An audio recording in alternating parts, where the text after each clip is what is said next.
As the nation, of course, woken up on 15th of October, just a few days ago, and people surprised, and ironically, the president was actually signing 8 controversial bills. The first bill was on computer misuse and cybercrimes amendment bill, that's 2024, land amendment bill 2024, virtual asset service, a National Police Service Commission, National Land Commission, Provision Bill, Wildlife and Air Passenger Bill. So the computer misuse and cybercrime amendment bill 2024 is a little bit worrying because according to how they are portraying is to broaden what count as online crimes, allowing the government to actually block or remove websites and apps that promote crime, tourism, child abuse, or cult activities. Using phone calls for scams, SIMs of fraud, and fake online investments is criminalized. Sending messages that cause fear, violence, or offense can be fined up to 20 million shillings, or you can actually be jailed for 10 years. Then we have the land amendment bill 2024. It updates on the land ownership and registration rules. Okay, that the seller has to notify, has to be notified through digital land registry. It allows also land transactions to be done to reduce fraud and fake activities. Also, I think there's also something that one also need to pay an interest rate depending on the region. Maybe the urban, the rate are different, so one actually doesn't own the land. Okay, and also had the National Land Commission Bill 2023, which allows the Land Commission to review past land allocation. And I think this bill, the commission of land was a little bit controversial few years ago, and people made a lot of noise. But here is it again, where it has now been signed by a law. Again, there is this bill with concern with wildlife conservation management, and of course, you know, there have been so much conflict between the wildlife, the KWS, and of course the common wananchi.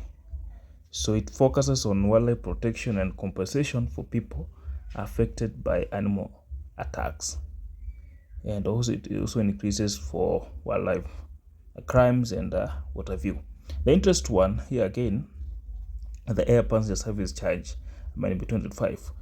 This bill actually requires if you are traveling to abroad, you need to pay $50 and $600 for local travels, and they're saying the money collected and be shared with tourism fund and the weather service. Actually, it will now increase, you know, the fee, which is actually high. In Tanzania is actually doing the same.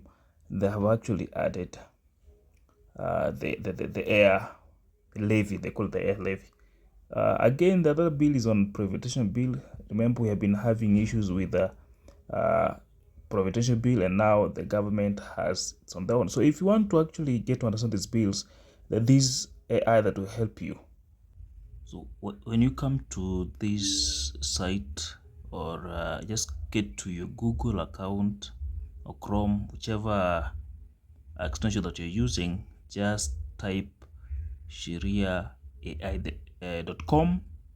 Then you will get this interface where you can actually look at the bills that have already been signed, and you can also get to read and get to understand you know, what the bills entails. And you can also even ask the AI to summarize and also tell you the significant and its advantage, and what actually the bills entails.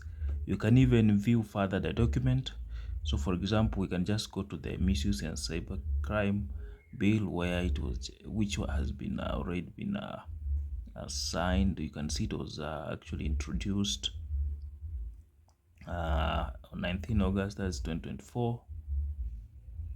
You can also see the details that entails actually the bill, okay, and even showing the person who introduced, who was sponsoring the bill. Actually, it's a nice platform. It's actually a nice platform where I suggest one should get to understand this bill. So if you're getting hard, please shariaai.com got you covered. Of course, the cyber crime act, of course, it's already working, and people are already being arrested, and you can see the government is going after them, and then actually the freedom of speech is now being compromised. So sad.